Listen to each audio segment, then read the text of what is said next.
When you see the happy face on our truck, you'll be smiling because you'll know that you're in love. For a limited time only, Hiller is offering 0% interest financing for up to 48 months on qualifying high-efficiency HVAC systems. With no down payment required, expert installations, and convenient monthly payments, now is the perfect time to schedule. Visit happyhiller.com today. Call the Happy Face Truck today.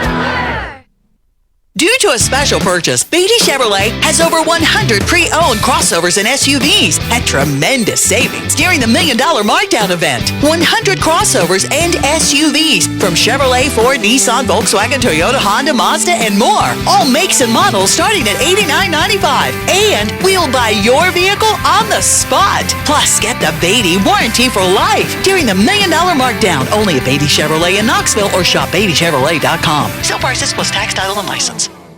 Deep down the middle's got his man, and he's gone. Jason Swain, touchdown. It's time for the Swain event. Guess what time it is? My time. You can check your iPhone. Better say it's our time. With your host, Jason Swain. My man. Real sports talk for the real sports fan. All you chumps are gonna bow when I whoop him. It's time for the Swain event, fueled by Dead End Barbecue. Give me 2 pounds and a red flag.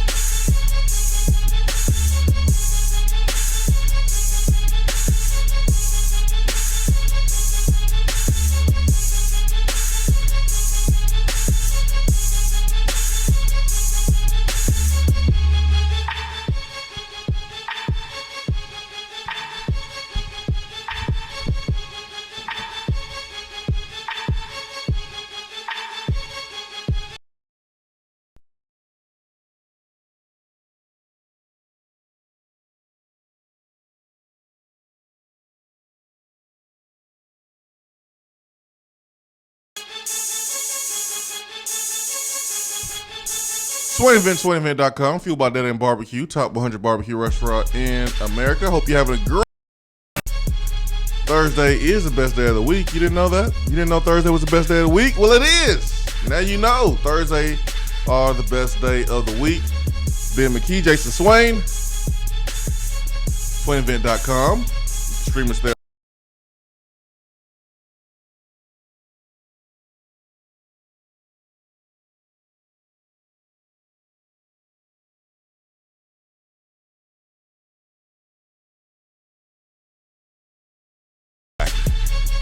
Wacky.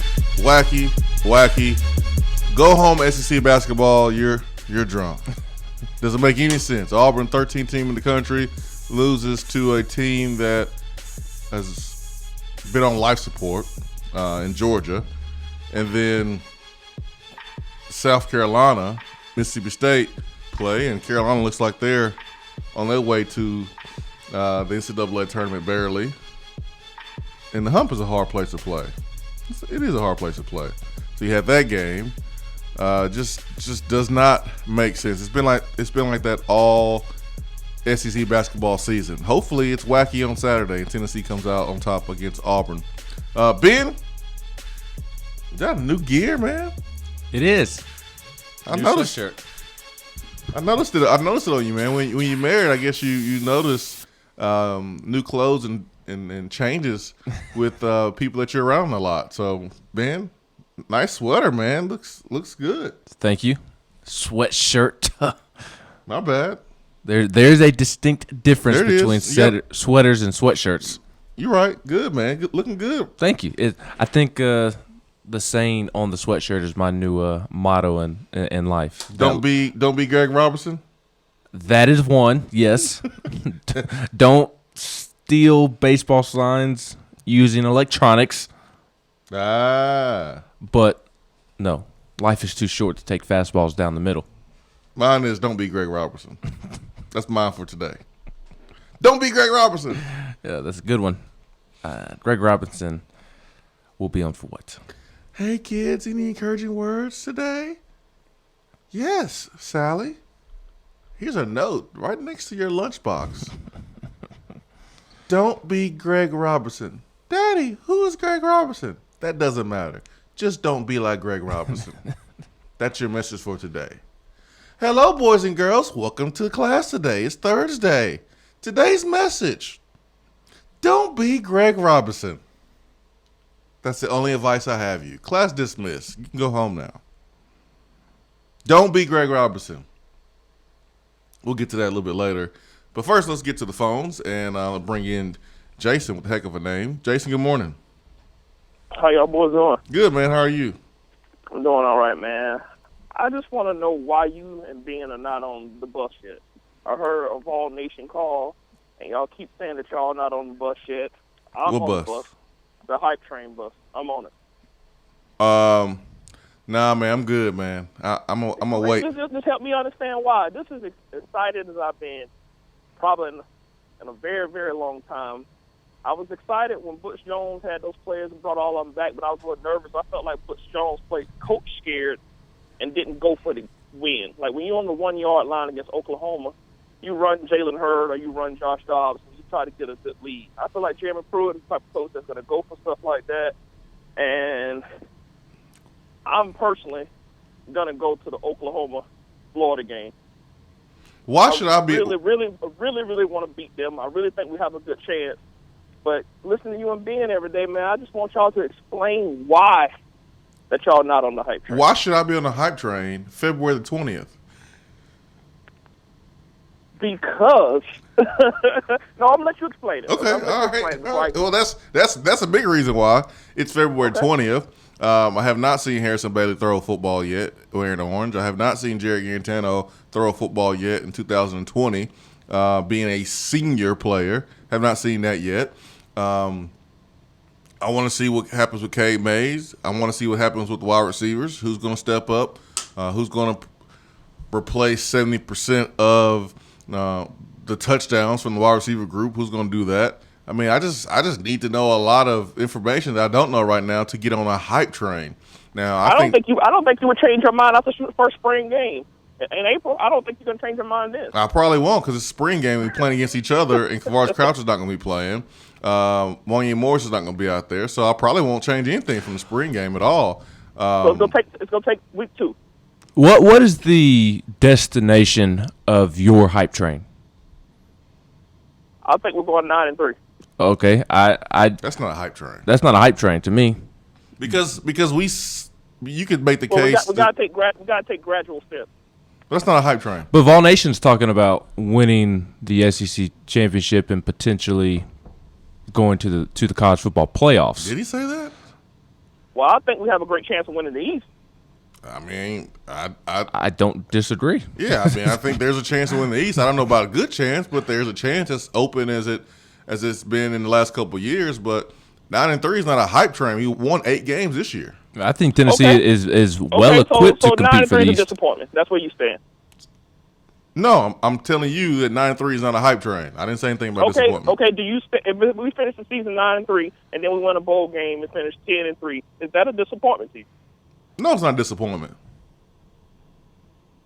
But your question is about a hype train. So I just look at the schedule, and like I said, we haven't played yet.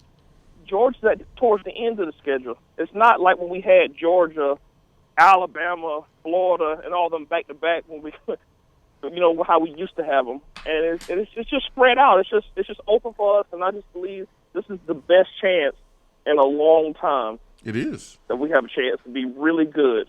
And if a couple breaks go your way, it could be 10-2. It could be, but here's my definition of a hype train.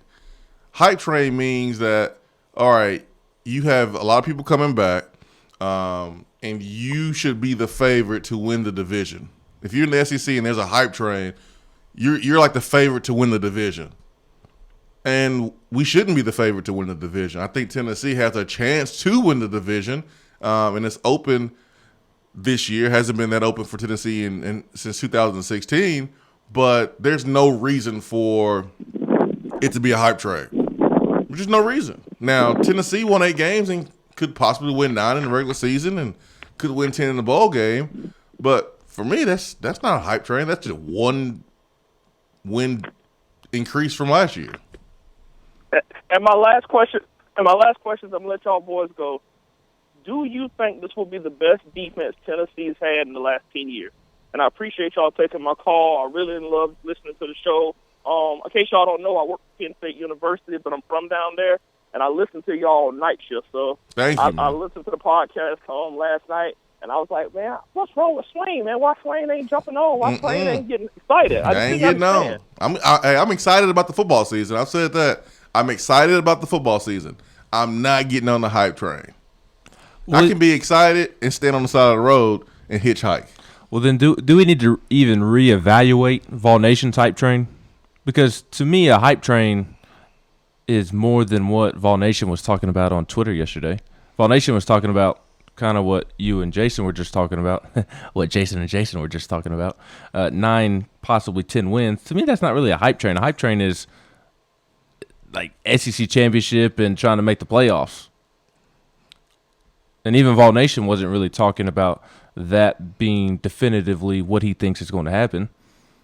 So even maybe Vol Nation's hype train is a little flawed. Maybe it's leaking a little bit. Vol Nation needs to be clear about his hype train. That's what we need. I mean, a clear definition of his hype train. Wouldn't you agree that a hype train is like championship? Well, in this case, predictions. In this case, it would be Tennessee being the favorite to win the East. Well, because 2016, that was the hype train. That was what people were talking about. All right, this is the year. Even further though, because I remember there were some ESPN writers that picked Tennessee as the dark horse to make the college football playoff, or people around college football. Maybe not ESPN, but one person did that. But to me, that's the hype train. Is when you have people like national media members picking Tennessee as like a dark horse to make the playoffs, or simply to make the playoffs. To me, that's the hype train. Not going 9-3. I'm sorry, but I'm not letting one person who happens to work for a national media outlet put us on a hype train. One person not making that much of a ripple, unless it's like Paul Feinbaum or somebody. Well, it did make a ripple because I remember seeing article after article, and we talked about it on the show because it was brought up. I remember that. This is Media 2020, and you can make a video of yourself Putin. And they can get 2,000 retweets now. So that doesn't really say much. That's true. Making a ripple in today's social media, in today's world of media, it's not hard to do. But to my overall point is that when you have people projecting Tennessee to make the college football playoffs, win the East, win the SEC, to me that is like a true hype train. Yeah. And based off of All Nation's comments on Twitter, and we have Vol Nation on the hotline. We can get his thoughts here in a second. But based off his comments on Twitter yesterday, I don't even think he's really on the true hype train. He is. He just hasn't repeatedly defined his hype train. Now, he has before, but I think we just forgot. So Vol Nation is back on to let us know. All right, Vol Nation, what is your true definition of 2020's hype train for Tennessee? All right, I had to call in because obviously, some of the aspects of the hype train would pertain to what I've been talking about is off the tracks. Okay. I hope, TC, I hope you're listening. I hope so too, man. Get him. Right. Get him, Vol Nation. All right. So this is my perspective. We've all been I don't know if everybody read the book or not, or at least glanced at it, the 10 years of dysfunction in the University of Tennessee. I grew up in the era where in the 90s we was the bomb. I watched the 1998 championship, and I'd seen the years with Philip Fulmer, and we have many great coaches, many great players that come through the program. We're one of the winningest programs in college football, and that's what we were accustomed to. All right. We went through the eras of coaches, with the Lane Kiffins and of the world and all these people, and we finally got even Bush Jones, which I don't know if you got a chance to see the or read the Daniel Batuli article, and he talked about how this seems so different than the Bush Jones era, the hype that was going on during that. The culture is different, the coaching is different, everything is different, and this is what I see. Well, he basically laid out what I see now compared to what I've seen in the past. So when I say hype train, I don't mean, and I don't think I've ever said that they were going to win like the SEC championship in 2020. You can go back and check the tape. Even when I talked the other day, I mentioned I'm excited about the 2021-2022 seasons because what I see now is he is beginning to bring in top-level talent. The culture has definitely changed. We've got a great coaching staff that has a purpose and vision. They have great support with the AD and with the money bags behind them. And what I'm seeing now is, just like you saw at the end of the year, is an attitude adjustment. It used to be that we would lose a lot of those games because we get to a point and then all of a sudden we look like we're going to take control of the game, and all of a sudden we'd fall apart. Mm-hmm. That didn't happen toward the latter part of that season. An attitude of winning has been instilled into the program. And so with all of these things going on, I said, this is a hype train for me to where I believe we have turned the corner. Mm-hmm. Does that make sense? Yeah, I believe we turned the corner. I believe we've got everything in place. And for me, seeing top talent like Evans wanting to come here, and we're hearing about Florida and all this other stuff, but still, we are in the equation.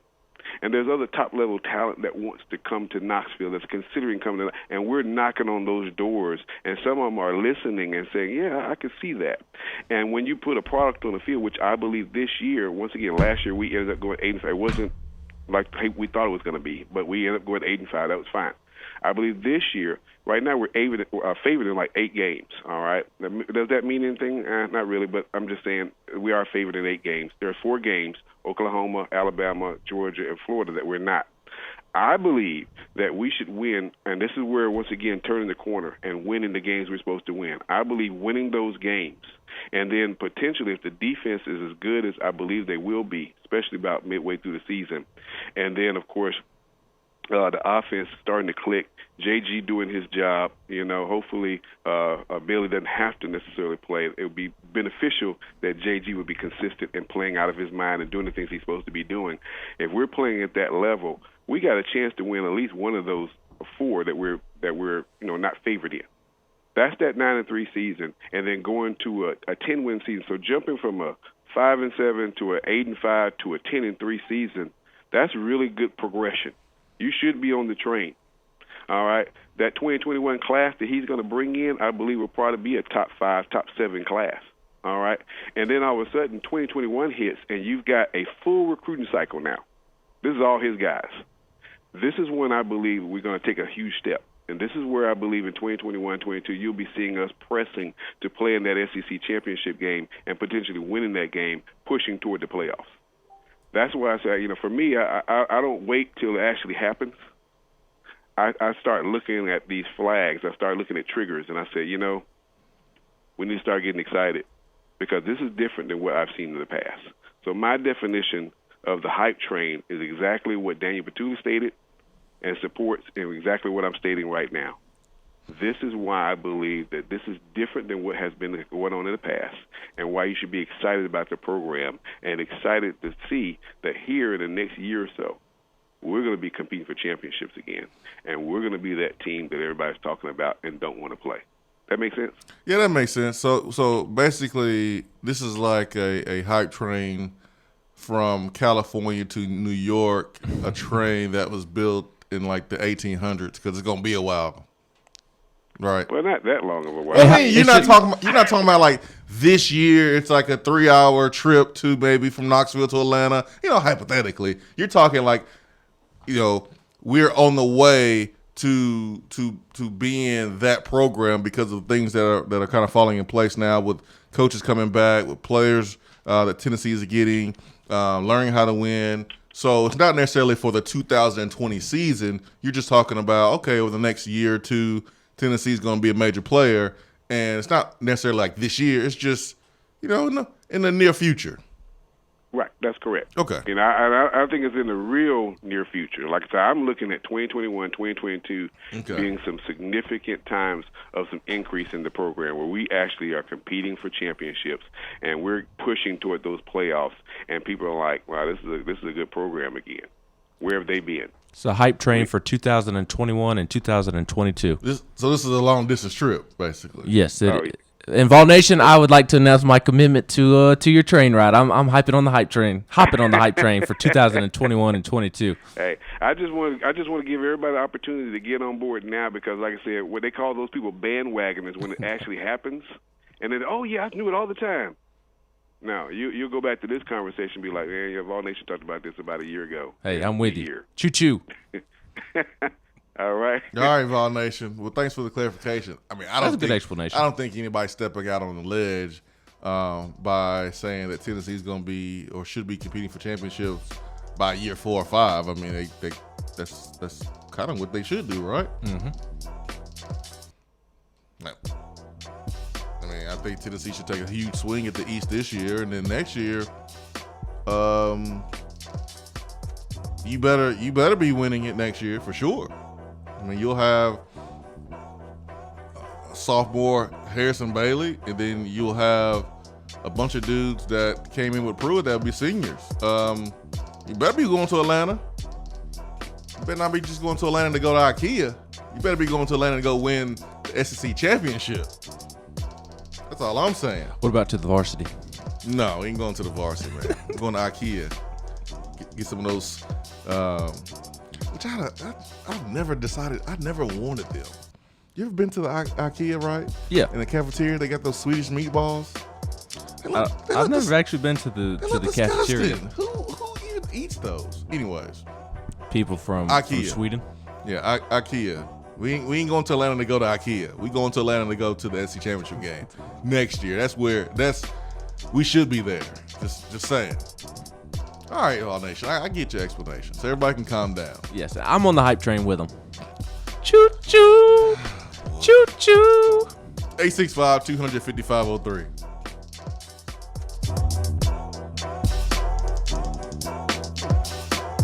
Just because you can't listen to the Swain event live, you can catch up on the podcast posted daily on the app, online, and on iTunes. Voted Best Barbecue in City View Magazine and a top 100 barbecue restaurant in the country, Dead End is a no-brainer when you are craving the smoky flavor of quality Q. Dead End makes it easy to enjoy their fantastic menu with online ordering and local delivery with Valet Gourmet. That's right, you can have Dead End brought to you. Can't think of the spread for your next event? Get Dead End to cater it. Check them out online, deadendbbq.com. Dead End Barbecue. The search is over. You're driving home, flashing blue lights in your rearview mirror. You pull over, step out of your car, and the next thing you know, you're being arrested for driving under the influence. Now what do? We all should be responsible. But remember, just because you're arrested doesn't mean you're guilty. Call criminal defense and DUI attorney Marcos Garza at 865-540-8300. The investigative teams at the Garza Law Firm know the justice system inside and out. They utilize cutting-edge technologies and investigative methods to prepare your specific case. Before you plead guilty to any criminal charges, call criminal defense and DUI attorney Marcos Garza. Put his number in your phone right now, 865-540-8300, because you never know when you or a friend will need it. Don't say guilty. Say Garza. 865-540-8300. 865-540-8300 and GarzaLaw.com.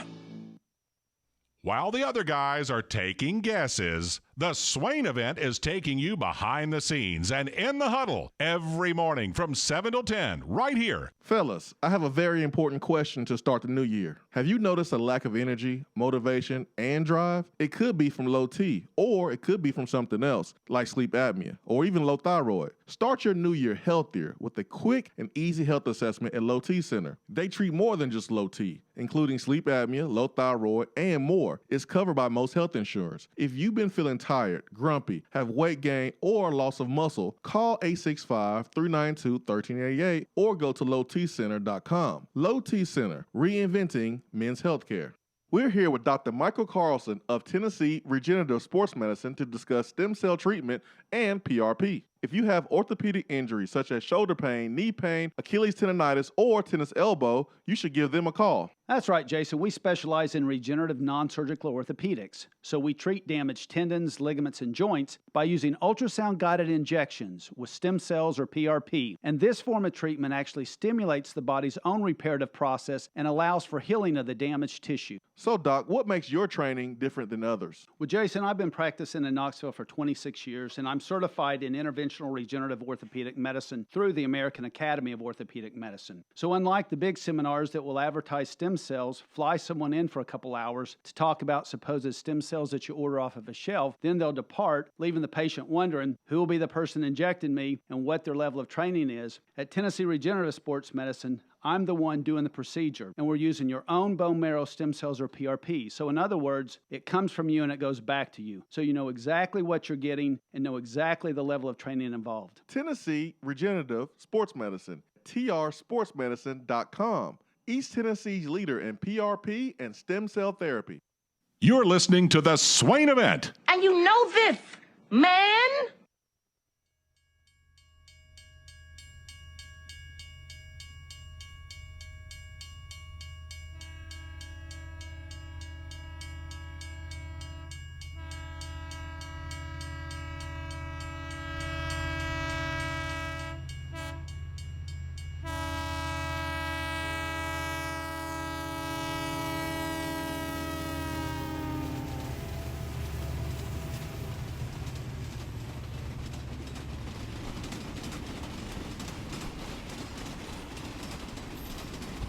That sounds like a train to me.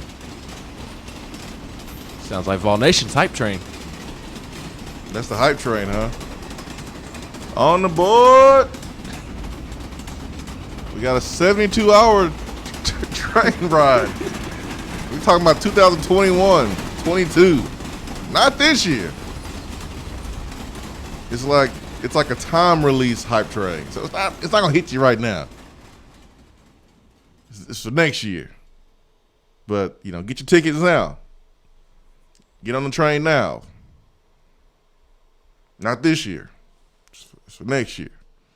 I mean, that's year 4, right? It should be. We should be hyped up. We should be one of the favorites in the East. We should be. Butch Jones, after 2 or 3 seasons, had a team that was the best team roster-wise in the SEC, just didn't play like it.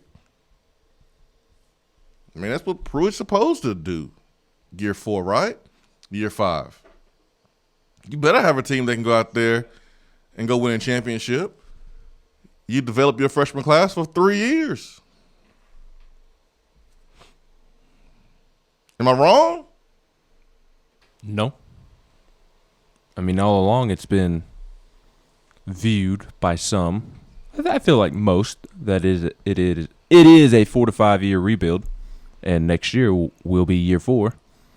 The year after that will be year 5. They should be competing to go to Atlanta. I mean, that's. I think that's pretty fair. As Pruitt grows, as the program grows, expectations rise. And I think that's just fair. It's a fair expectation. I think it's unfair when you expect a first year or second year coach to come in and just whip everything around and change everything and just make everything that much better. I mean, Kelly Harper in her first season, it's a little bit better, but still the same roster as last year. The team that didn't even get to the tournament. That's never happened in Lady Vol basketball. So what's fair expectations for Kelly Harper? I mean, to come in and make it a little bit better and build a recruiting class and get her roster and develop players that she brings in. Same thing with football. And football is even harder because it's 11 guys on offense, 11 guys on special teams, 11 on defense. It's more players to develop. Football is the ultimate team game. Recruiting is like a death match in the SEC. I mean, it's tough. So by year 4, I'm sorry, but I expect Pruitt to go to Atlanta in year 4, year 5. I expect it. I'm tired of going to Atlanta just to go to IKEA. Tennessee football has been down and out pretty much the last decade, but the expectations for the program do not change. The expectation is still to compete to go to Atlanta each and every year. And we understand and give grace to Jeremy Pruitt year 1, year 2, a little bit in year 3. But after he's had time to build his program back up and get a couple of his recruiting classes in here, learn on the job in terms of being a first-time head coach, the expectation changes back to getting to Atlanta. Well, at Tennessee, you have all the resources necessary to compete for championships. And if you aren't going to take advantage of those resources, you can get to stepping. Tennessee has the best offense coordinator in the league. If you want to argue that, maybe you can look at Dan Mullen. Dan Mullen's a heck of a dang play caller and quote offensive coordinator. If you want to look at Steve Sarkisian, that's one thing. But I'm sorry, I'm taking Jim Chaney 9 times out of 10 with that argument. So you got one of the best play callers in the country, and arguably the best in the SEC. You have one of the best defensive coaches in the country in the SEC, and Coach Pruitt, and you match him up with Derek Ansley. Now they've shown that they're working well together. They're in the second half of the season last year. So you're strong at the coordinator position. Now you got to go recruit and go develop. In year 4, you should be where you want to be. That's kind of where I am on that. Hope that makes sense. 865-255-03B, Dry Waterproofing Hotline. We have Around the SEC coming up next. Just goofy. One word to describe SEC basketball this season is just goofy. Just goofy. Anthony Edwards might be my favorite SEC player to watch, though. Outside Tennessee. Outside Tennessee players, Anthony Edwards may be my favorite SEC player to watch play basketball. I wonder what Ben thinks. I'll ask him during the break. And maybe he'll share with you after the break. But he's must-see TV. Swain Event Around the SEC is coming up next.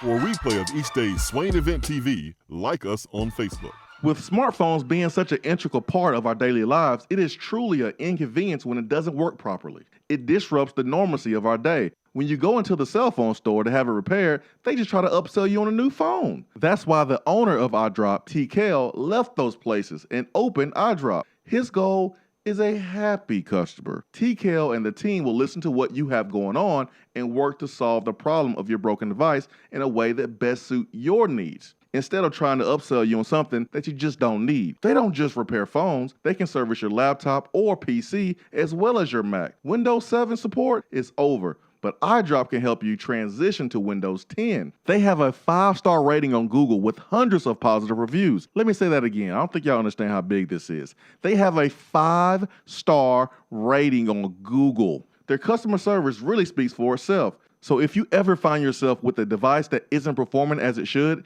give iDrop a call at 865-888-9740 or check them out on Facebook at iDrop of Knoxville. If man made it, they can fix it.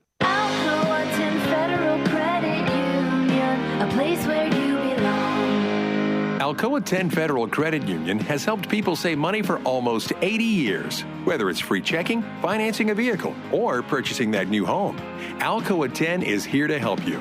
Better rates, better service. Check them out at atfcu.com. Alcoa 10 Federal Credit Union, a place where you belong. Member NCUA.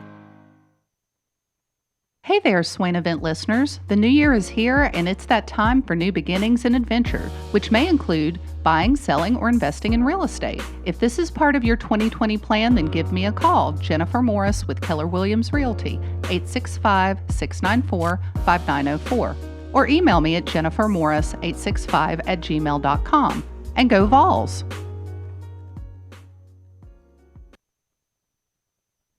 Craving flavors that don't take hours in the kitchen? Mrs. Grissom's cheese spreads and chicken salads are the perfect go-to. Ready-to-eat meals and snacks found in the meat or dairy section at your local grocery store. Whether you crave the classic Mrs. Grissom's pimento cheese or the gluten-free select varieties like the cranberry pecan chicken salad, enjoy small-town flavor in every bite. Select the best. Select Mrs. Grissom's.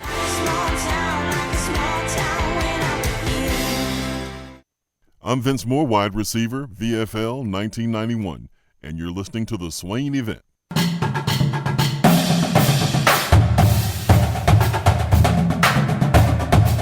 Around the SEC, powered by 42nd Street Marketing, your game-winning play call for design, marketing, and branding.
Let's get to Turkey Man on the Beat Dry Waterproofing Hotline. Turkey Man, good morning.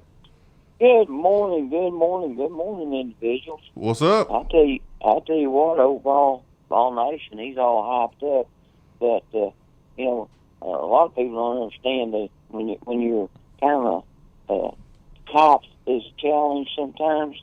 When I was growing up, not having that great height, there was rides I couldn't get on because I wasn't tall enough. And I realize, and I think that we've got.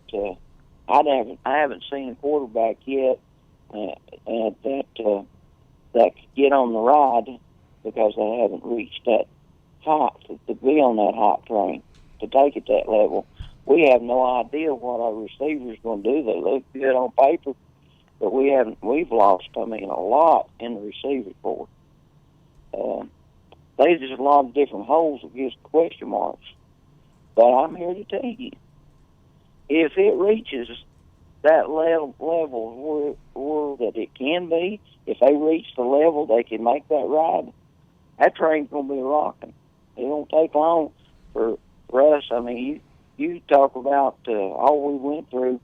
Neyland Staley has been full and rocking over the past 10 years when we didn't have the players to ride the ride, if you understand what I'm trying to say.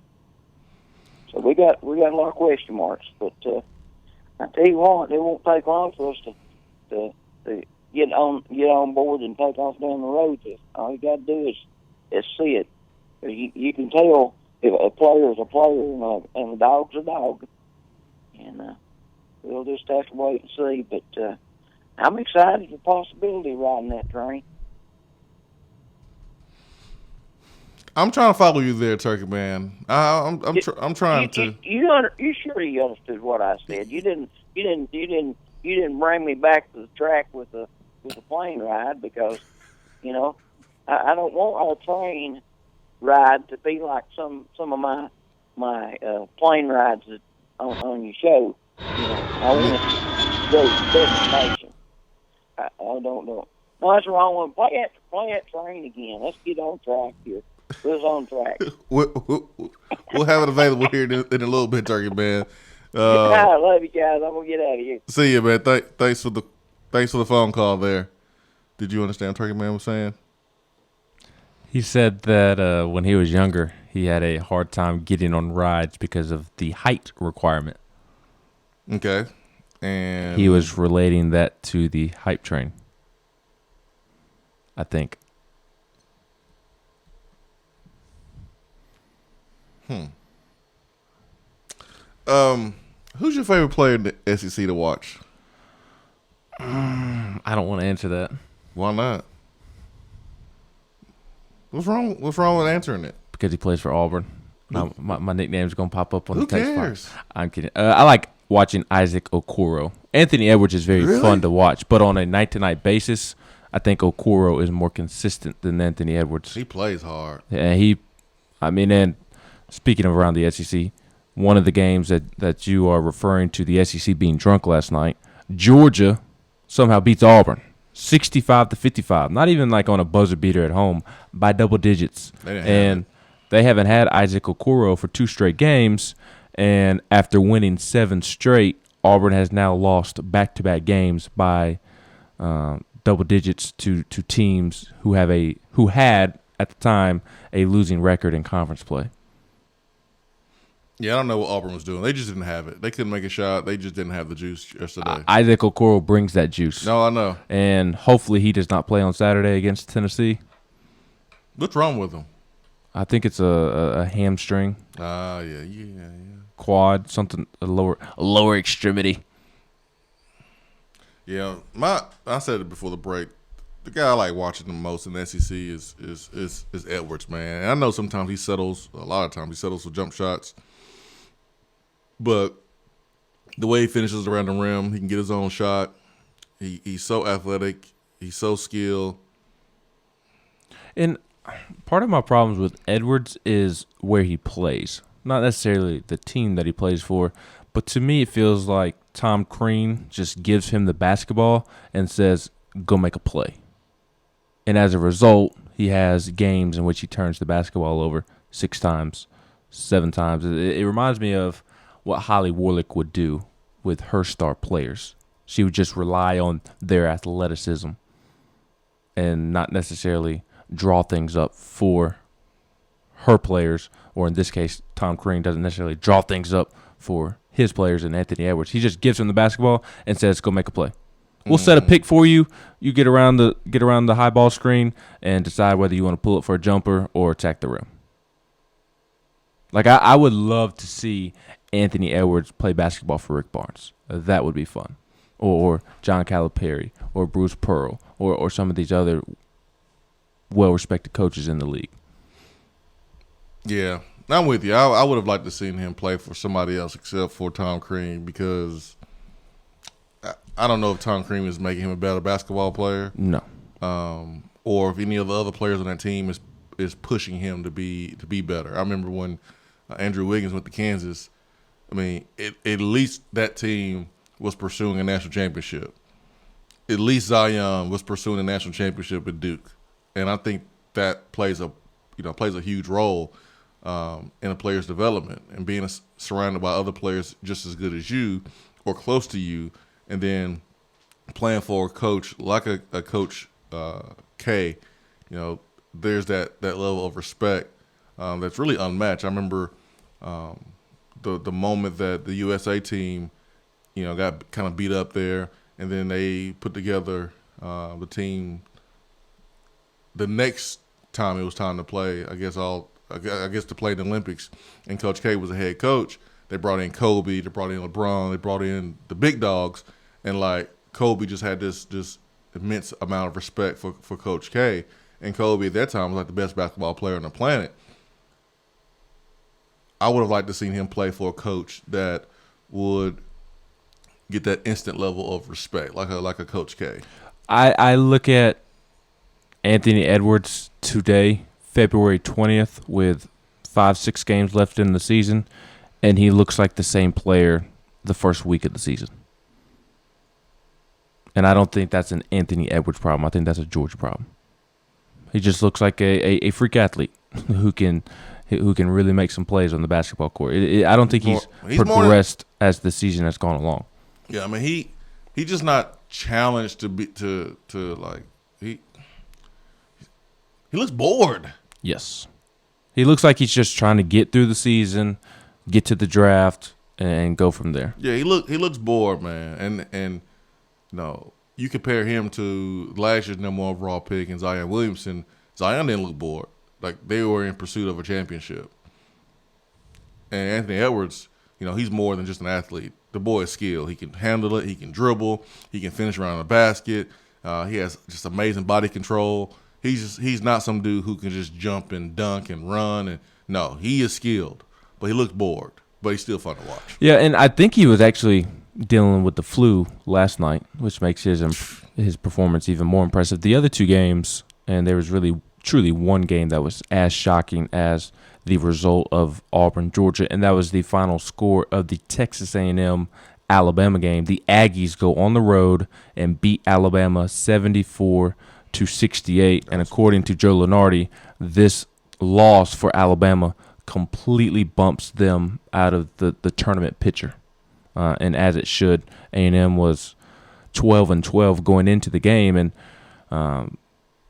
Quentin Jackson, a Texas A&M guard, made his first career start and promptly scored 20 points and hit a key 3 at the end of the game and helped lift Texas A&M over Alabama. So last night was a good night of basketball in my eyes because both Bruce Pearl and Alabama lost. I hate that Georgia won, but I enjoy Bruce Pearl losing. No offense, Bruce Pearl. And then the other game. You can't do that, man. You can't say that. You can't say no offense. You can't say no offense and say you hope he loses. That is offensive. It's I guess what I'm trying to say by that is I'm not rooting against Bruce Pearl because I don't like him personally. I just don't want to see Tennessee's former head coach succeed. You feel the same way about Konzo?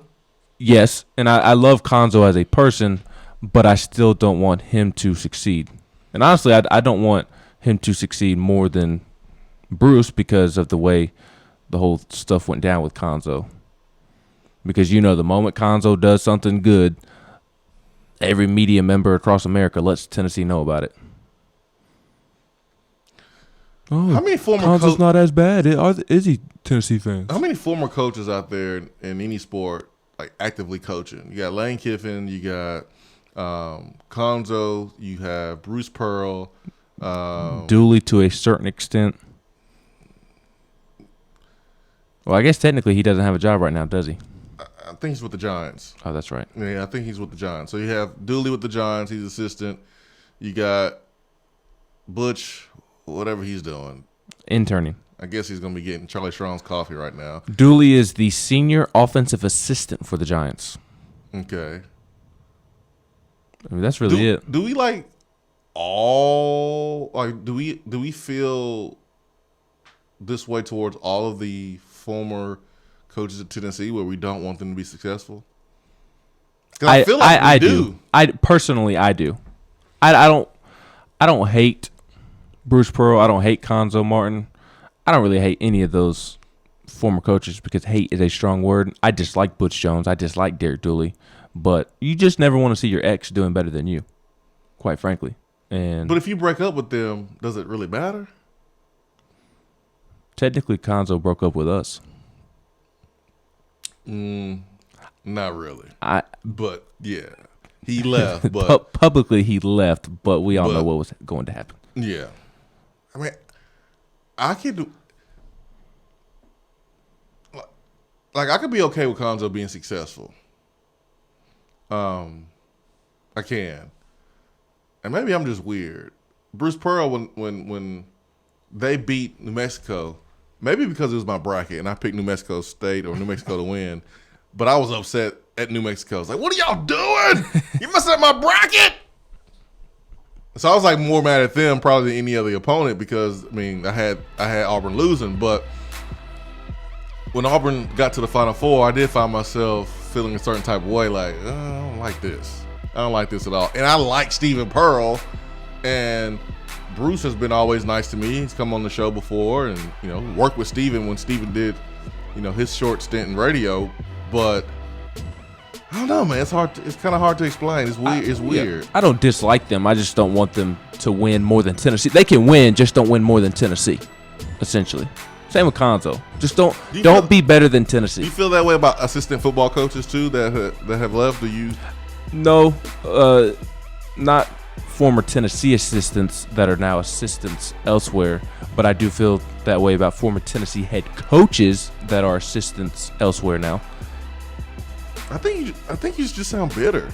Maybe, but I don't want.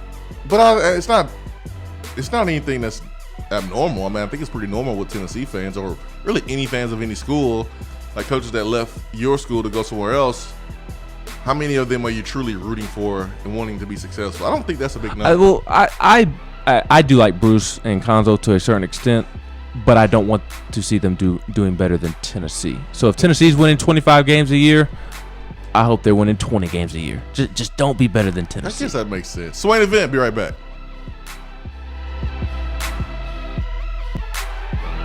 At work, can't call in? Don't feel bad. You can talk to the guys on the text box. It's part of the free Swain Event app. If you're coming to Knoxville and need a place to stay, do yourself a favor and book a room at Hampton Inn Paper Mill, also known as the Hampton on the Hill. This award-winning property is literally in the top 5% of all Hampton Inn properties. The GM, Stephen Lawrence, is a good old local boy who grew up in the business around Knoxville. He and his staff are always available, always willing to help, and will go above and beyond for their guests. The newest Hampton Inn in Knoxville has clean, affordable rooms, flat screens, fridges, and microwaves in every room. Plus, breakfast is included in every rate. Not to mention, there's also a pool and fitness center on site. If it wasn't so close to amazing restaurants, bars, and shopping, you would never want to leave. At only 6 miles from campus, you're still right in where the big orange action is. Go to HamptonInn.com, search Knoxville, and book your room at the Hampton Inn Paper Mill, or call 865-693-5400.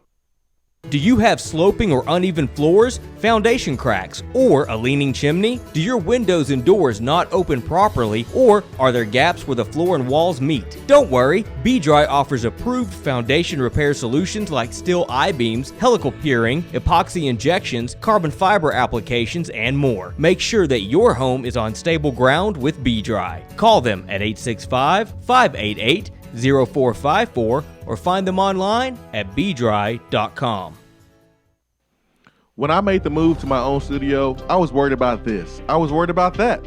I was worried about, hey, did I get this piece of equipment? Did I get that piece of equipment? Does that sound good? Does that not sound good? One thing I didn't have to worry about, that was office furniture, because Office Furniture Outfitters met my furniture needs. With a 50,000 square foot facility, they have East Tennessee's largest selection and are the best value for new and used office furniture. Located in Knoxville, it's easy to find everything you need for your new space, including desks, file cabinets, chairs, conference tables, and more. Office Furniture Outfitters is turnkey. They came to my place, we mapped everything out that was needed, they delivered, and get this, set everything up. To learn more about what Office Furniture Outfitters can do for you, log on to ofonox.com. That's ofonox.com. JC's Tree and Landscaping Service specializes in quality tree work done at an affordable price. Trimming and removing trees are their specialty. They also offer other services like land clearing, stump grinding, crane services, and all of your basic landscaping needs for both commercial and residential. JC's will give you a free estimate and beat any written quote by a competitor to guarantee that you get the lowest price around. Don't risk your land with a fly-by-night service. JC's Tree and Landscaping is licensed and insured. Give them a call at 865-599-3799. I just wanted to come by and congratulate you on the great work you've been doing. I like your style. You remind me of a young me. Failure is not an option. That boy is good. Homes, remind yourself, nobody built like you. You design yourself. Attaboy.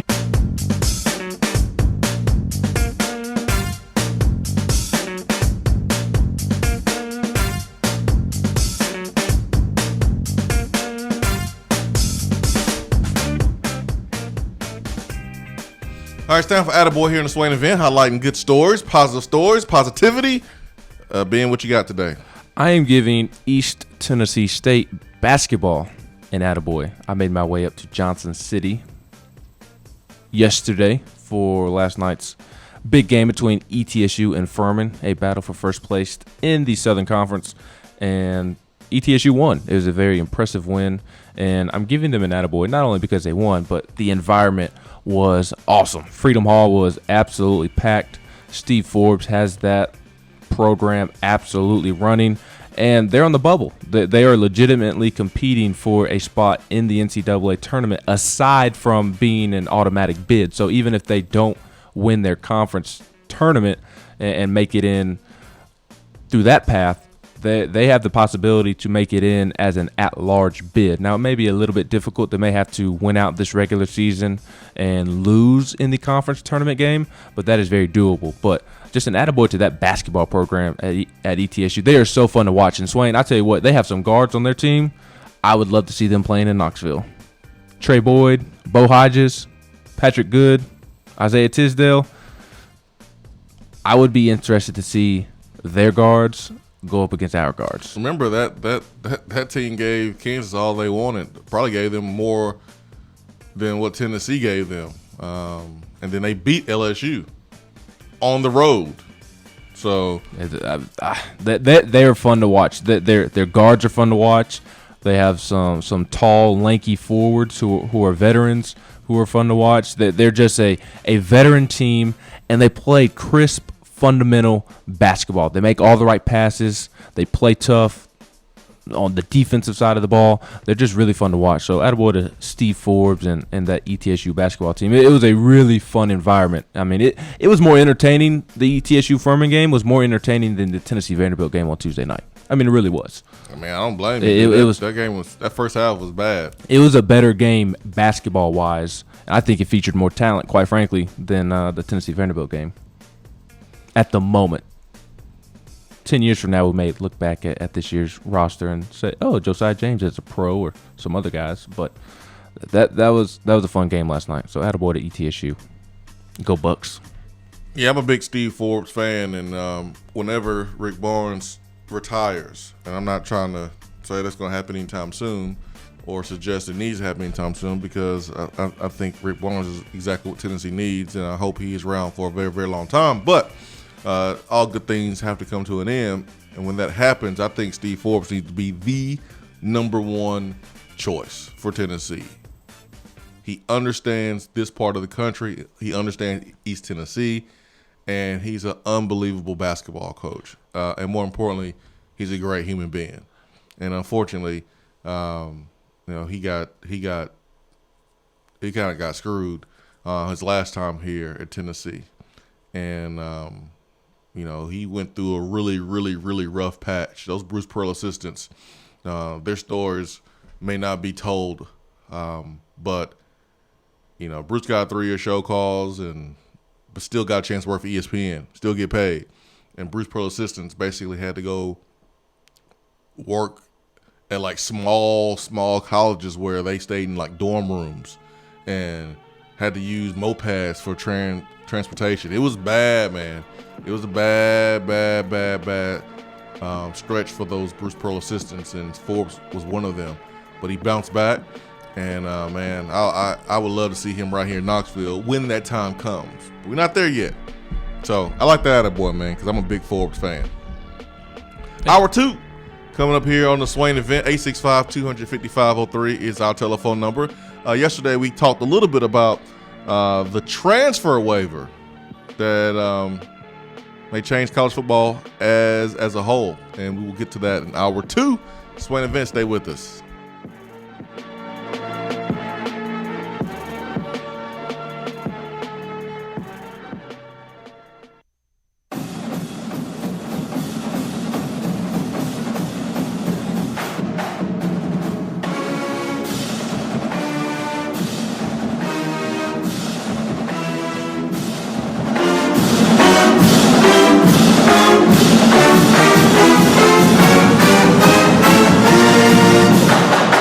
Touchdown or turnover is up next on the Swain event. You're driving home, flashing blue lights in your rearview mirror. The next thing you know, you're being arrested for DUI. Be responsible, but remember, just because you're arrested doesn't mean you're guilty. Call DUI and criminal defense attorney Marcos Garza. Put this number in your phone right now, 865-540-8300, because you never know when you or a friend will need it. Don't say guilty, say Garza. 865-540-8300 and GarzaLaw.com. When I made the move to my own studio, I was worried about this. I was worried about that. I was worried about, hey, did I get this piece of equipment? Did I get that piece of equipment? Does that sound good? Does that not sound good? One thing I didn't have to worry about, that was office furniture, because Office Furniture Outfitters met my furniture needs. With a 50,000 square foot facility, they have East Tennessee's largest selection and are the best value for new and used office furniture. Located in Knoxville, it's easy to find everything you need for your new space, including desks, file cabinets, chairs, conference tables, and more. Office Furniture Outfitters is turnkey. They came to my place, we mapped everything out that was needed, they delivered, and get this, set everything up. To learn more about what Office Furniture Outfitters can do for you, log on to ofonox.com. That's ofonox.com. Alcoa 10 Federal Credit Union, a place where you belong.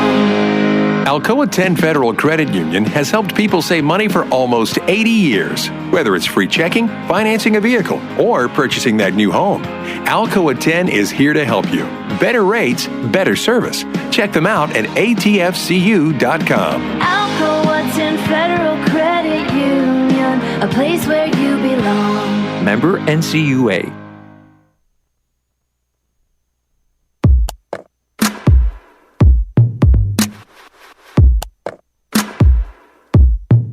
Touchdown or turnover is backed by Alcoa 10 Federal Credit Union, a place where you belong.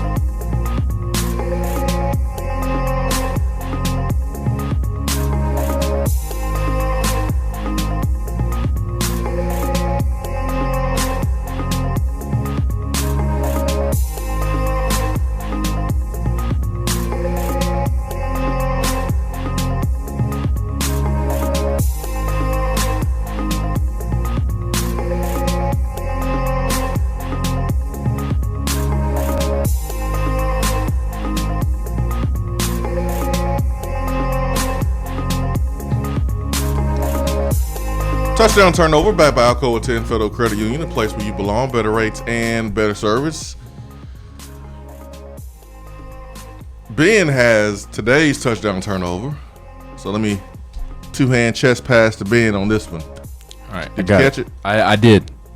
Now I'm in my three-point stance. Let me throw you a swing pass. Did you catch it? Yep. You sure? A little high, but I reeled it in. All right, good. My touchdown and turnover for you talking about Steve Forbes and potentially replacing Rick Barnes one day when Rick Barnes decides to, in my opinion, hang it up. I don't think Rick Barnes is going to take another head coaching job, although we did go through that circus last offseason. But I think the day Rick Barnes is no longer Tennessee's head coach is the day that he steps away from coaching basketball. That's just my opinion. But you talking about that last segment made me think, touchdown or turnover, it is a good thing that the mid-major programs in the state of Tennessee being successful is a good thing for Tennessee. That way Tennessee has a pretty diverse selection of coaches that it could potentially hire. And I think people are going to hear that question and think, well, duh, it's a good thing because they have a bunch of coaches that they could potentially hire. How could it be a bad thing? But I think it is an interesting question because would Tennessee hire a mid-major coach from a Belmont, Casey Alexander at Belmont, Steve Forbes at ETSU? I don't think Lamont Wade at UTC would get the job at UT, but I really like Lamont Wade. What about Penny at his mid-major school? At Tiger High? I'm joking, Memphis fans. Wouldn't that be funny? No, you're not. I'm joking. No, I am joking. Memphis is not a mid-major school. But touchdown turnover, you could see Tennessee hiring a Casey Alexander from Belmont, who just replaced Rick Byrd after doing great things at Lipscomb. I remember, was it 2 years ago, Lipscomb came to Knoxville and Garrison Matthews poured it on Tennessee in the first half, and it was a close game at halftime. So Casey Alexander. So touchdown turnovers, I can see Tennessee making that higher, or is it a good thing that there are really good coaches in Tennessee coaching other schools? I guess I'm asking you both, to be honest with you. I can see both. I can say touchdown for both of them. Just to be honest, because Tennessee is paying Rick Barnes a ton of money right now, and the next hire, you may not have to do that to get a dang good coach that will be here for a very, very long time. And like this conversation may like confuse people, because in trying to highlight how good of a coach Steve Forbes is and the job that he's done at ETSU, people can take that and go, oh man, those guys talking about Rick Barnes retiring. Is he going to retire? Do they want him to retire? No, it's not anything like that at all. It's just I want him to be Tennessee's next coach, and for that to happen, Rick Barnes will have to retire. But I don't want it to happen anytime soon. I want Rick Barnes to be here as long as he wants to be here. But yeah, I can see it happening. I mean, I think some questions we have to ask ourselves is who's going to be the AD at that point. Tennessee has made those hires. I mean, you look at Conza Martin, he came from Missouri State. You look at Bruce Pearl, he came from Milwaukee, Wisconsin. I mean, Tennessee has made those hires in the past. So, yeah, I absolutely see Tennessee making that hire again. Now, Don Tyndall came from Southern Miss, but come on, man, Southern Miss. What's the difference between Southern Miss and Missouri State in some ways? So, relating it to the in-state coaches here, I'd almost rather be at Belmont or ETSU than Southern Miss. Yeah, I mean, I want Steve Forbes. I think Steve Forbes would be amazing here. I do too. He understands his job. He understands his fan base, and he plays a style of basketball that if I am a basketball player, I would want to play in. I would love to play in his style. So, yeah, touchdown for both. And the reason I asked that is because with football, and I realize football is different than basketball in terms of Tennessee football, Tennessee basketball. Tennessee is a football school, so it looks a little bit different to hire a coach from a school that is in like the UTK pipeline, like UTC. It's kind of hard to hire the UTC football coach or the UT Martin football coach, regardless of kind of their potential. No, we ain't doing that. It's not a great look. Sheldon Felton as close as we gonna get. Exactly, and I realize that Belmont or ETSU and those other schools aren't necessarily in the Tennessee pipeline, but I wonder if UT would humble itself to make that hire. Non-football, basketball, yeah. Barely touched on this yesterday. We had about 15, 20 minutes to really discuss it yesterday, but this is the biggest thing in college sports. Just this can change the dynamic of so many teams. D1 transfer waiver working group to seek feedback on waiver expansion. This is on NCAA's website there. Division I student athletes in all sports can transfer and compete immediately if a concept under consideration by the transfer waiver working group is adopted by Division I council. The working group concept will change waiver criteria to allow approvals for first-time four-year transfers in all sports to compete immediately if they receive a transfer release from their previous school, leave their previous school academically eligible, and maintain their academic progress at the new school. Also leave under no disciplinary suspension. I don't know about the first one. Receive a transfer release from the previous school, so you got to receive a release. How's that different than what they're doing now? Different than before they created the transfer portal, because before the transfer portal was created, you had to get permission from your coach and get a release. So they're saying in order for you to be granted your your free one-time transfer, you have to get a release first. Receiver transfer release from the previous school. I mean, why even put this in here? That's just silly. Let's go back to the phones and then come back to this. We got Mike. Mike, good morning. Morning. What's up, Mike? How you doing, man? Well, I was just going to give my 2 cents on Steve Forbes. Yeah, please do. You never know how a coach is going to do till he gets to that kind of pressure. And Coach Forbes up here in East Tennessee, he hasn't seen that. He saw it with Bruce Pearl. But I think he would be a good choice to look at. I've heard him speak a couple of times, and I think the fans would really get behind him, especially if he could bring his assistant coach, who will probably stay at ESU. But sometime you guys are to get him on and interview him and just to hear his story. He's the only Division I coach that worked at McDonald's. I mean, those kind of stories. But anyway, that's just my 2 cents worth. Hey, thank you. I'm going to hang up. Thank you, Mike. Yeah, Steve Forbes is the man. I was at a dead-end barbecue cooking class one summer, and I was sitting next to Steve Forbes' wife the whole time during the cooking class. So she was learning how to cue, learning how to barbecue, take it back home and school up Steve. But I've heard so many cool stories about Steve Forbes, which is why I think he will be a perfect fit here.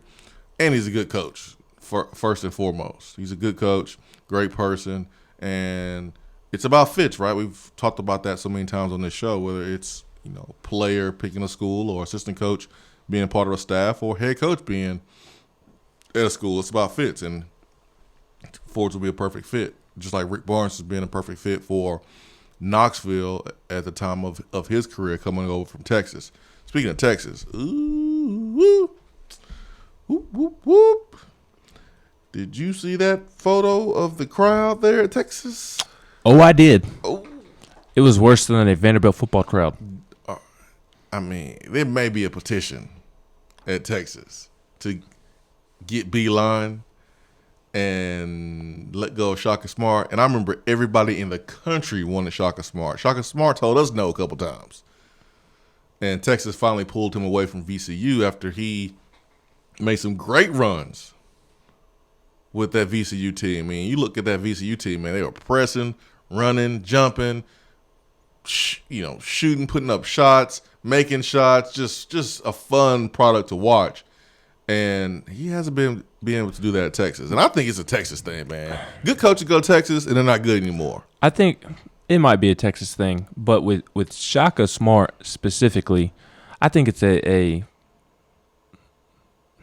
Shaka Smart thing, not in the sense of he's a bad coach, but at VCU, what was the nickname? It's like at Arkansas, you had the 40 minutes of hell, well, it was like Havoc or something like that he ran there at VCU, to where, like you were saying, that they're just pressing nonstop 40 minutes, and it is so much fun to watch. Havoc. Yes, Havoc. Thank you. You can't do that at Texas because. And here's my theory on it, and it sounds like you're probably going to disagree, and that's perfectly fine, but here's my theory, and you tell me what you think. My theory is that at VCU, you get these 3-star recruits that you can develop. They buy into your system and what have you, and you can do that each and every year and it be successful because, again, you have these 3-star recruits that are buying into that process, and they're more than willing to do what you were asking them to do within your system in terms of the havoc that he was running and that full court press and what have you. Whereas at Texas, you were getting guys like Miles Turner, who is a top prospect, a one and done, a first round pick. You were getting the Kevin Durant's and the guy that just got drafted, Jackson Hayes, to the Pelicans, was a first-round pick, one and done. Those guys aren't willing to do the 40-minute wreak havoc system for their 1 year in college because they have these other head coaches like Penny at Memphis saying, oh, yeah, come to Memphis. We'll plug you in like an NBA system, and we'll let it fly for 40 games this year, whereas Shaka Smart is selling this full-court press at Texas. When are you ever going to full court press in the NBA? That doesn't help you get to the NBA. So I think it's a little bit of little bit of Shaka Smart's system just not working at a place like Texas, because you are recruiting a much higher caliber player that is a one and done, and they don't see the benefit of spending their 1 year of college running that system. I think the same thing happened at Arkansas. Mike Anderson had Missouri as a 1 seed in the NCAA tournament and was terrific at UAB, and then he tries to run kind of that same developmental scheme at Arkansas, and it doesn't work. You have guys like Bobby Portis and Daniel Gafford, and it's just not built for guys like that. That's kind of my theory on it. VCU ran what appeared to be what they do in AAU basketball, and you get a lot of shots up, a lot of guys play. You can create turnovers. Now, it does require you to be in shape, but there's an NCAA team that won a championship doing exactly what VCU did there under Shaka Smart. And there's a Hall of Fame coach that's not coaching because he got in trouble, and that's Rick Pitino at Louisville. Now, one of my good friends from Huntsville, he transferred to Kentucky after being a McDonald's All-American. But after he transferred from Kentucky, he went to Louisville. Weird, I don't know, but he played for Louisville. And I remember Francisco Garcia was on that team who played in the NBA. The point guard, I remember his name was Dean. But they ran and they pressed and they jumped you and they did all those things, and they were super successful. And I just don't understand how Shaka Smart can do it at VCU, recruiting to VCU, but can't do it at Texas when he has the whole state of Texas to recruit, and he can recruit nationally. That doesn't make sense to me. You have the choice to pick the players that you want in your system to win ball games. And Bruce Pearl does it at Auburn. Now, it doesn't press the whole entire game, but defensively, man, they create some havoc for you. It's up tempo. They put up a bunch of shots, and Shaka did that at VCU. I don't understand why he can't do it at Texas. I think it's weird, man. Charlie Strong is a good coach at Louisville. Took his team to the Orange Bowl, gets to Texas. That was a flop. Herman has been a dang good coach at Houston, and it's just slow for him. You look at Shaka Smart, and everyone wanted him in the country, and he's not doing anything at Texas, and now they're looking at John Beeline. Well, the fans are. So it's just a weird thing in the water there at Texas. But yeah, I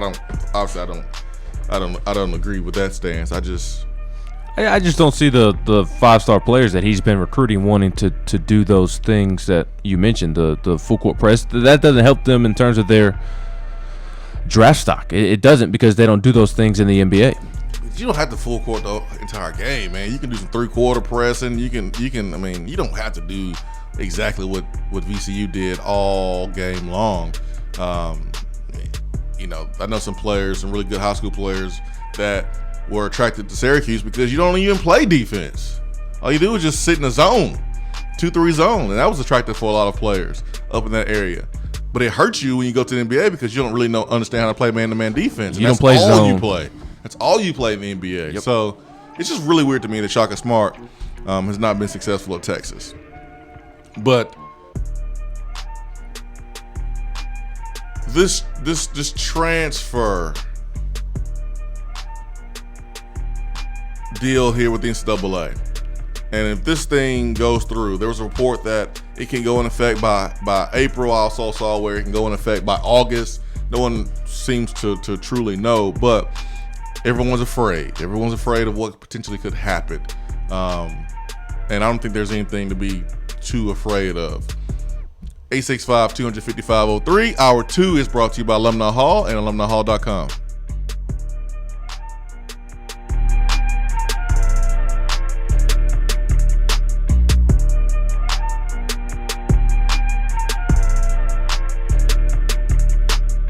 While the other guys are taking guesses, the Swain event is taking you behind the scenes and in the huddle every morning from 7 till 10 right here. We're here with Dr. Michael Carlson of Tennessee Regenerative Sports Medicine to discuss stem cell treatment and PRP. If If you have orthopedic injuries such as shoulder pain, knee pain, Achilles tendonitis, or tennis elbow, you should give them a call. That's right, Jason. We specialize in regenerative non-surgical orthopedics. So we treat damaged tendons, ligaments, and joints by using ultrasound-guided injections with stem cells or PRP. And this form of treatment actually stimulates the body's own reparative process and allows for healing of the damaged tissue. So, Doc, what makes your training different than others? Well, Jason, I've been practicing in Knoxville for 26 years, and I'm certified in interventional regenerative orthopedic medicine through the American Academy of Orthopedic Medicine. So unlike the big seminars that will advertise stem cells, fly someone in for a couple hours to talk about supposed stem cells that you order off of a shelf, then they'll depart, leaving the patient wondering who will be the person injecting me and what their level of training is. At Tennessee Regenerative Sports Medicine,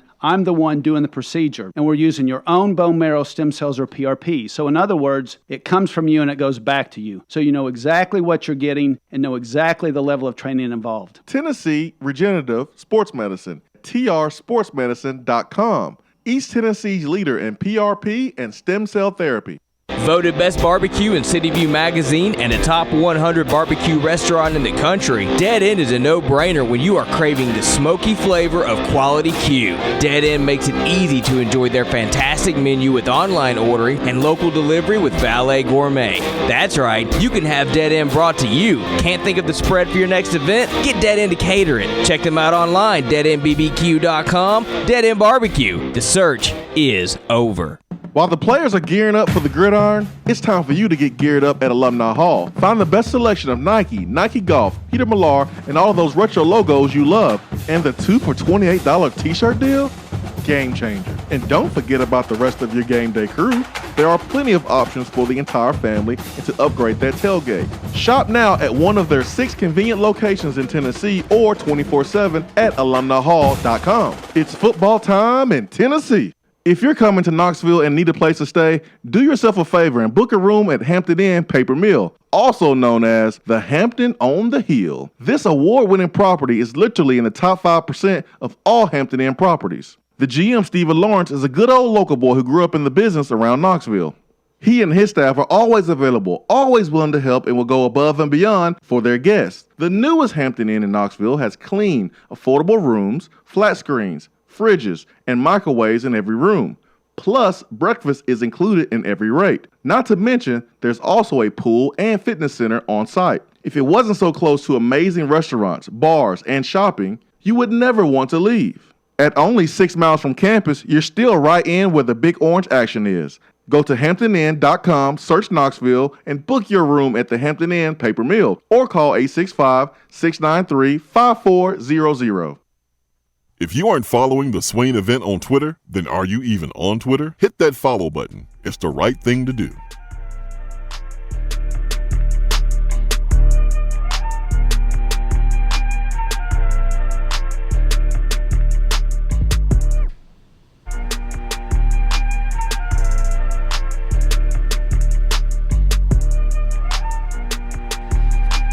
Tennessee lost a commitment. I'm really trying to care. I'm trying to care. I'm really trying to care here. I got the notification on my phone yesterday that Isaac Washington decommitted. What was your reaction? Your first reaction. Your first reaction was already? And then I was like, oh well, who cares? Defensive lineman, you mentioned him, Isaac Washington from North Carolina, announced on his Twitter account that he has decommitted from Tennessee, and I'm pretty sure it has something to do with Tracy Rocker, because he says, "I would like to thank Tennessee for believing in me enough to offer a scholarship to play football and continue my education. I want to thank Pruitt and Ansley for all they've done for me in this recruiting process. I am still extremely interested in being a Tennessee Volunteer, but with the recent coaching changes, I have decided to reopen my recruitment and visit other programs to look into my other offers and more to come." I do think it is a bigger loss than maybe we anticipate for the time being, because Isaac Washington was very tied into several top defensive line targets, pass rushing targets that Tennessee was chasing in this class there in the North Carolina, South Carolina region. So at least he's still interested in Tennessee, and Tennessee could still get him back on board. Yeah. His commitment didn't move me. His decommitment didn't move me. Why? Because it's February. And he committed during Junior Day that weekend. So I don't care if he was a 5-star, 3-star, 4-star. It's just so much time. So much time. And there's coaching changes. Coaching changes happen. And so it's really hard for me to have any type of serious reaction here. But, you know, I'm going to bring it up because it is Tennessee news. But now Tennessee has five commitments for the 2021 class. That sounds crazy. What's that? That we already at 2021? Yes. It feels like yesterday we were talking about the 2014 class of Jalen Hurd and Vic Orton and those guys. Yeah, it does. Derek Barnett. Yep, time flies, man. It does indeed. Yeah, time flies. So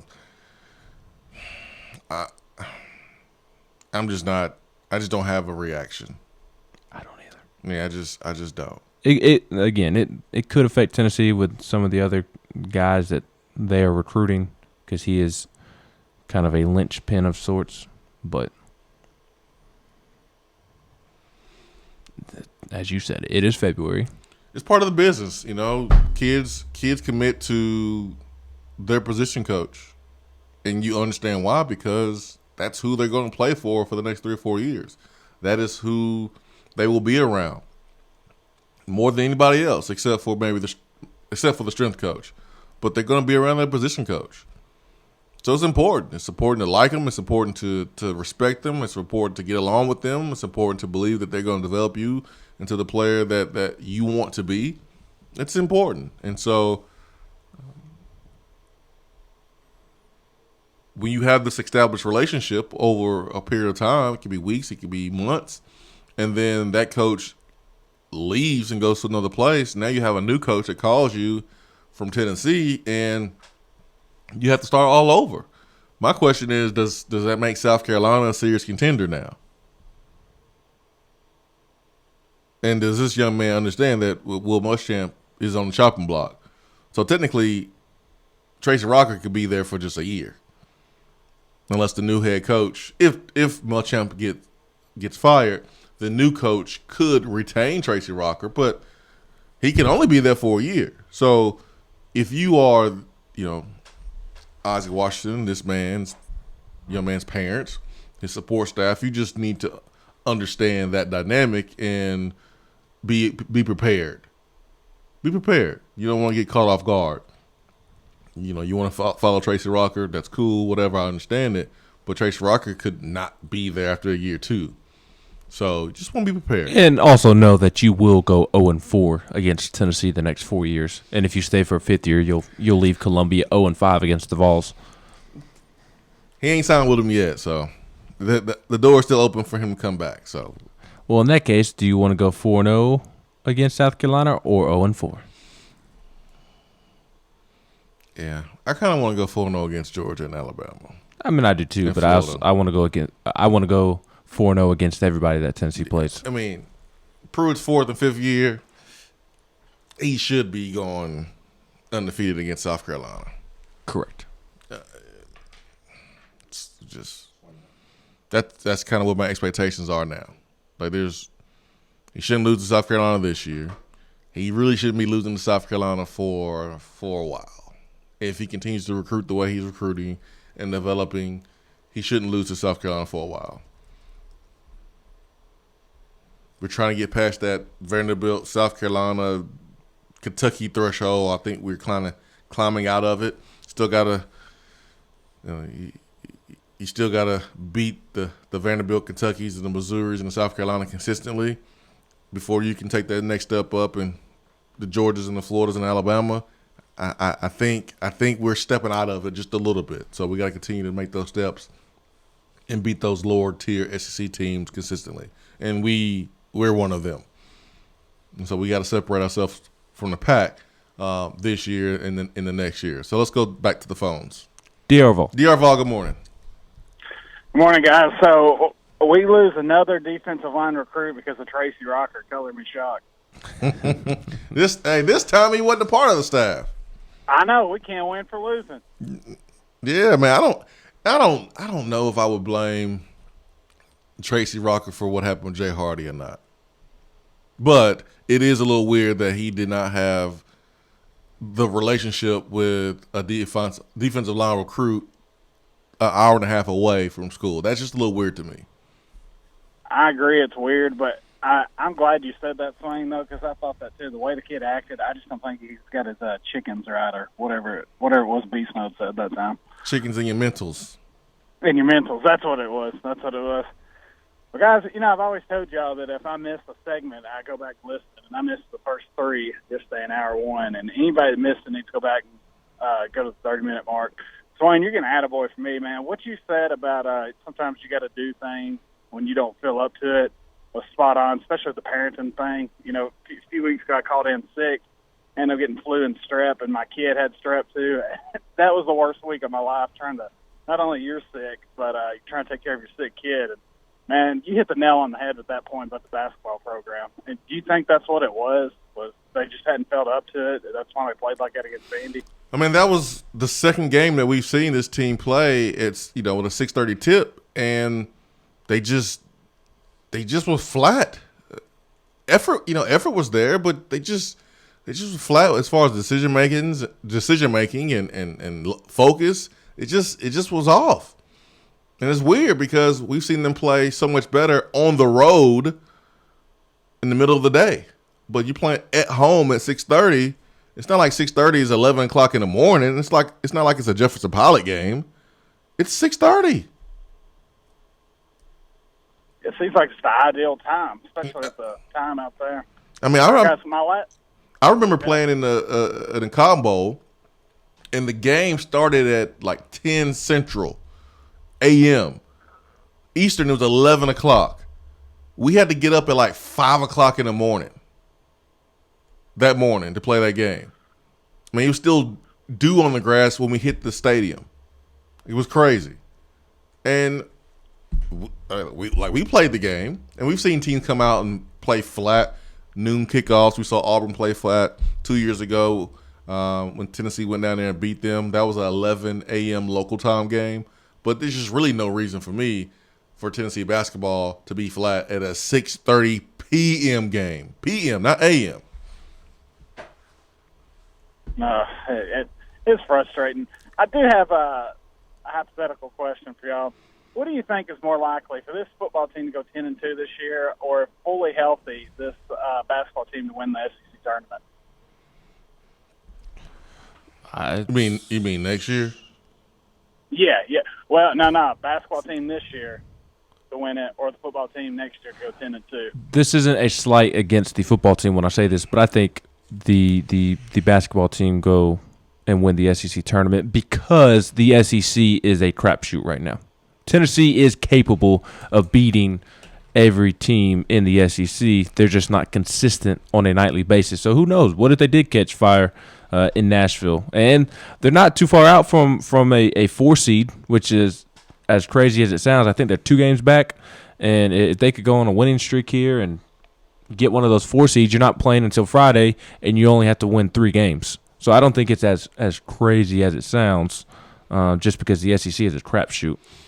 Yeah, I'm going Tennessee football because there's one side of the football that should be really good, and that's defense. And I think you can win with defense at the start of the season and then figure out the quarterback situation. You do have playmakers on the outside, and there's a lot of change in the SEC East. And so technically you can lose to Alabama, lose to either Florida and Georgia. That's 2 games, and then win the rest of them. I think that's more realistic than this basketball team winning the SEC tournament. I just don't see it. You just have to. I don't know. It's just hard for me to see the football team winning 2 of Oklahoma, Florida, Georgia, Alabama. Oklahoma's on the road, and then going perfect the rest of the way in SEC play. Yeah, and it's hard for me to see Tennessee basketball beating Kentucky, Auburn, LSU, 2 out of Florida, 2 out of those 4 teams I mentioned. I just don't see it. Yeah, well, I don't see either happening, but I think the basketball one is more likely. But that's hard. Have y'all seen that gif of that woman? If God don't do it, it won't get done. I think I have. Yeah. Yeah, that's what's going to happen. But you know what I got out of this? I think old Major Swain is getting on the little engine that could. It's just going to keep chugging along. Chugga, chugga, chugga, chugga. No, remember, the hype train is for 2021. It ain't for this year. According to Vol Nation, it's for next year. That's right. We gotta watch our words because we all know that's where the big fight came from, the 11-1 last year, thanks to Ballstorm. Yep, it's the hype train is for next year. Vol Nation is just taking tickets now. Like, he's taking reservations now. There's seating going on right now for next year's trip. And if you're not on board, hand over your Vol card. So does that make Vol Nation major pain in this instance then? Yep. Man, I got to go home and watch that. See you guys. See you. Now we got to give Vol Nation a gold tooth, and then we'll be good to go. He'll be the real major pain. 865-255-03 Dry Waterproofing Hotline. That's a good question from Vol Storm. Really? Excuse me, DR Vol. He mentioned Vol Storm. I thought Vol Storm, but DR Vol. That's a really good question from him. I think it's pretty cool that you have a totally different opinion, and it's easy for you than me. And I think it's easy for me to pick 10-2 football over this basketball team winning the SEC championship tournament. I think that's pretty cool. Hour 2 continues after this.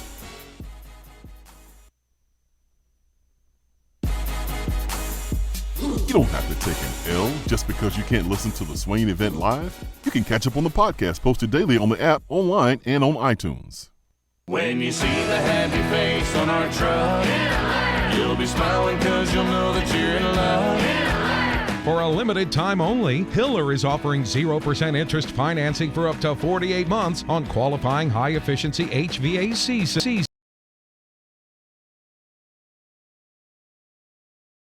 Now is the perfect time to schedule. Visit happyhiller.com today. Call the Happy Face Truck today. Good morning, Swain Event listeners. It may be cold outside, but the local real estate market is hotter than a Times Square Rolex. If you have questions or are ready to move forward with buying, selling, or investing in real estate, then give me a call. Jennifer Morris with Keller Williams Realty, 865-694-5904, or email me at jennifermorris865@gmail.com. And go Vols! Do you want a custom themed tumbler or bottle to show off your team spirit every day of the week?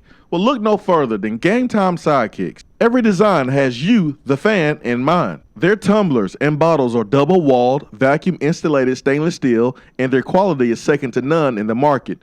From stainless steel sippy cups to tumblers and sports bottles, Game Time Sidekicks offers something for the fan of all ages to rep their team with. They have many different logo options, so fans will have something they are proud to carry around all the time. Use promo code SWAIN at checkout to get 20% off of your entire purchase at GameTimeSidekicks.com. They also offer $5 flat rate shipping. Be sure to check out the Game Time Workshop on the website and customize your tumbler to make it one of a kind with things like your nickname, number, or initials.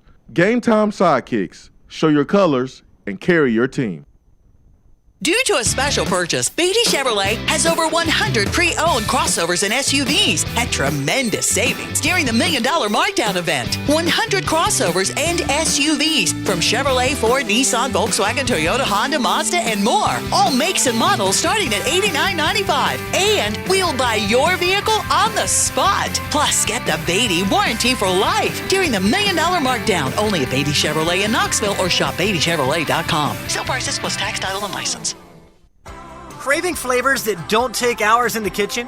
Mrs. Grissom's cheese spreads and chicken salads are the perfect go-to. Ready-to-eat meals and snacks found in the meat or dairy section at your local grocery store. Whether you crave the classic Mrs. Grissom's pimento cheese or the gluten-free select varieties like the cranberry pecan chicken salad, enjoy small-town flavor in every bite. Select the best. Select Mrs. Grissom's.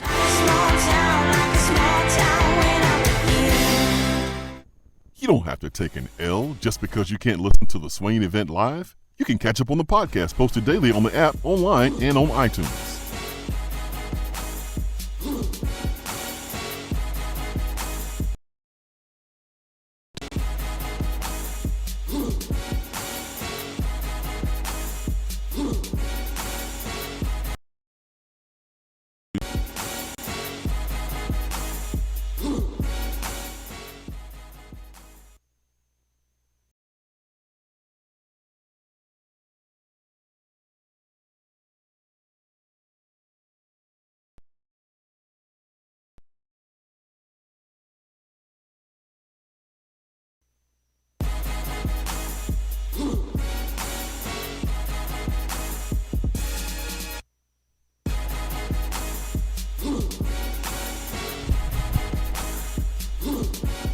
Swain Event, SwainEvent.com, fueled by Dead End Barbecue, top 100 barbecue restaurant in America, 865-200 number.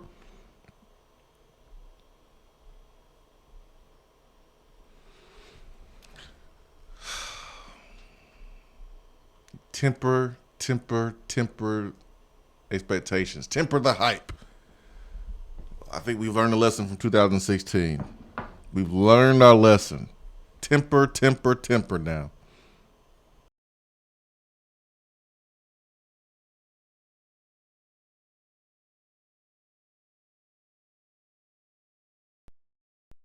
Happens. This Tennessee basketball team technically run the table at the SEC tournament. I think it's unlikely, but they could. And really, it's seen Alabama lose to Texas A&M and seen Auburn lose to Georgia, two of the worst teams in the SEC, beating one of the better teams in the SEC and beating one of the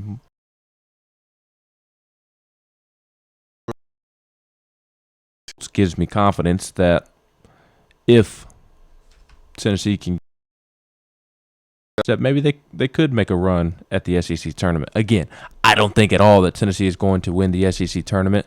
I think that they could win a game or two, but winning the SEC tournament,